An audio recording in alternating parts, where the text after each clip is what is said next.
Untayan Mutiara Nasihat. Untayan Mutiara Nasihat.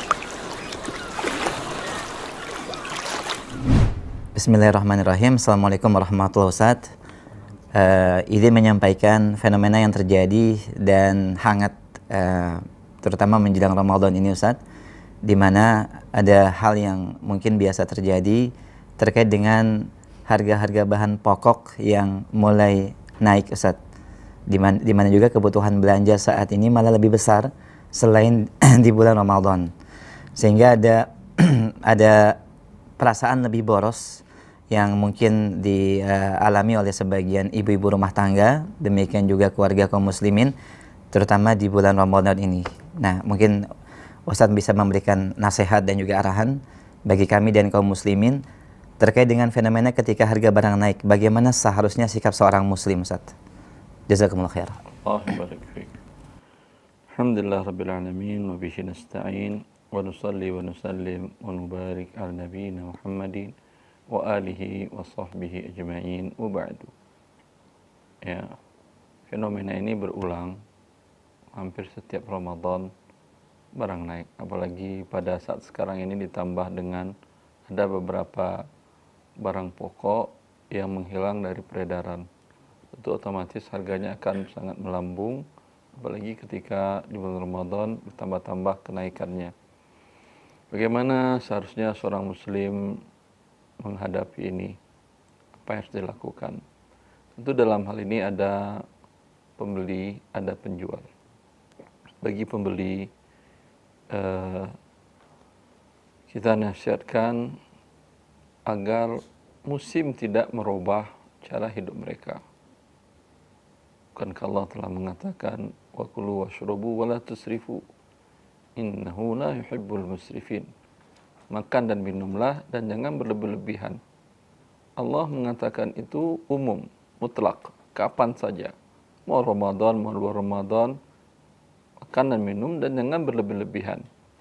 Ya. Untuk mendapatkan bahan makanan dan minuman tentu dengan dibeli. Berarti ketika membeli tidak boleh juga dengan berlebih-lebihan. Ya. Dan memang fenomena ini miris kita melihatnya. Harusnya orang puasa itu biaya hidupnya kecil. Karena waktu makannya berkurang. Tapi kenyataannya biaya hidupnya malah meningkat tinggi. Ya. Ini berarti puasanya tidak mencapai hikmah daripada tujuan berpuasa tersebut. Ingin merasakan bagaimana, ikut merasakan bagaimana laparnya orang-orang yang kurang rezekinya diberikan oleh Allah Azza wa Jalla, sehingga timbul keinginan untuk ingin membantu mereka.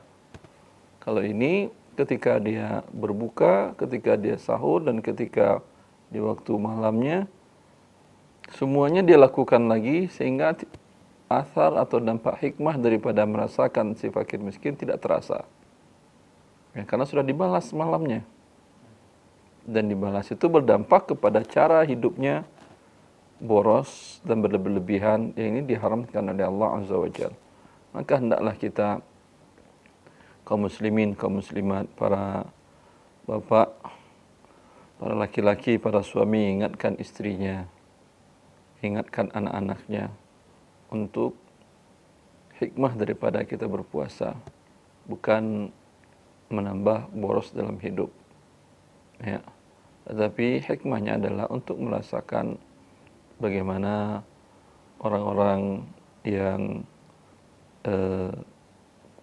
berkekurangan hidupnya, merasakan sulit hidupnya. Dengan demikian timbul rasa ikut berbagi, ikut bersedekah, ikut membantu meringankan hidup mereka. Ya. Dengan demikian, bila para pembeli bisa menguasai dirinya, sehingga kebutuhan pasar pun normal. Dengan demikian, tidak ada yang ingin mengambil keuntungan dengan cara yang tidak dibenarkan tadi dari para pedagang. Pernah ditanyakan kepada Umar bin Khattab radhiyallahu ta'ala an tentang harga di masa itu naik karena memang kondisinya ketersediaan barang sedikit paceklik, yaitu gagal panen, sehingga barang yang makanan pokok sedikit. Maka ketika sedikit, orang berlomba-lomba membeli banyak-banyak per orang. Ya, khawatir nanti barang naik. Berlomba-lombanya mereka ini membuat harga barang naik. Kalau dia tahu kondisi demikian, ya tetap normal kebutuhan dia beli. Biasanya beli beras per 5 kilo satu pekan, tetap 5 kilo satu pekan. Walaupun perkiraan beras ini mau naik. Ya.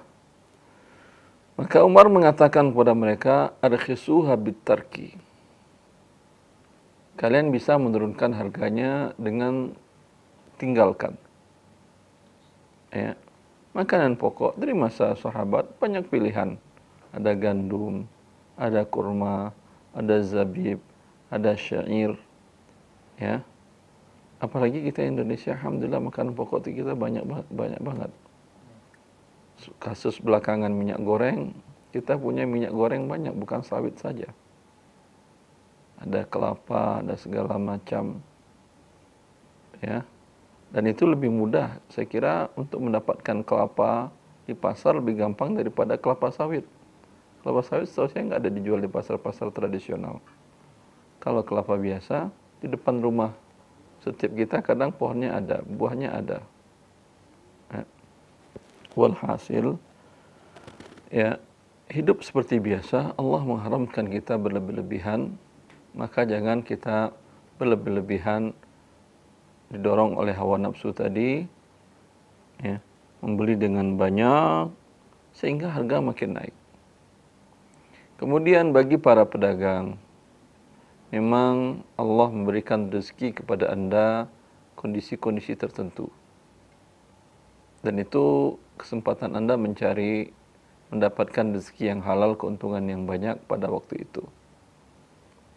Ketika di masa Rasulullah SAW harga makanan pokok naik, harga gandum naik karena gagal panen tadi, para sahabat meminta kepada Rasulullah untuk menetapkan harga eceran tertinggi.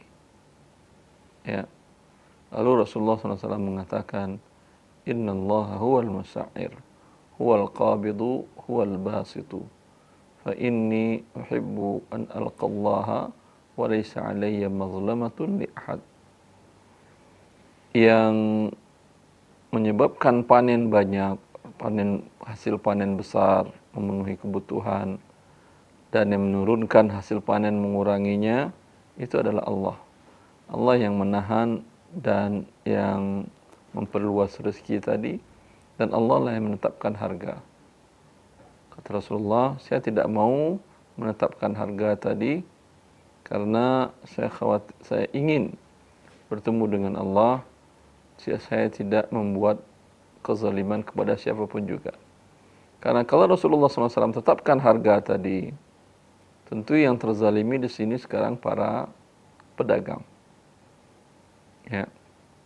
Anda pedagang ketika permintaan tinggi,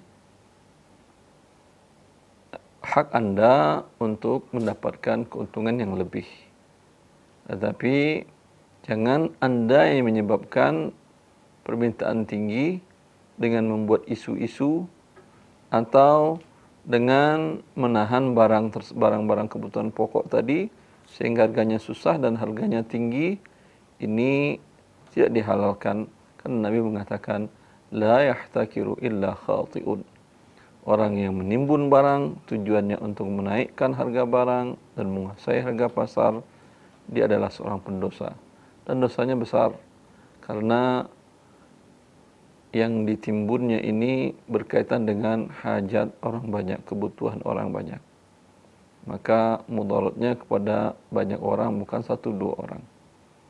Oleh karena itu, seorang muslim baik sebagai pembeli dan penjual, ikutilah ketentuan Allah Azza wa Jalla sehingga hidup menjadi berkah dan bahagia.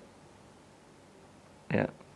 Pembeli jangan diikutkan oleh hawa nafsu, penjual jangan juga menuruti hawa nafsu untuk mendapatkan harta sebanyak-banyaknya.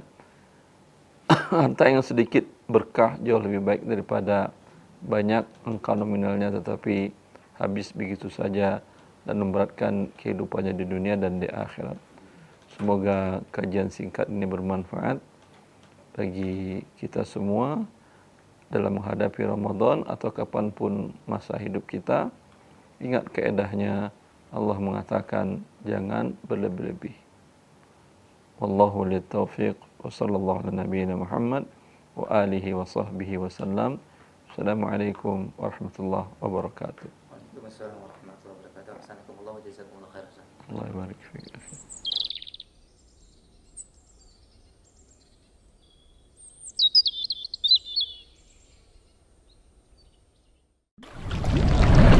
Untayan Mutiara Nasihat. Untayan Mutiara Nasihat.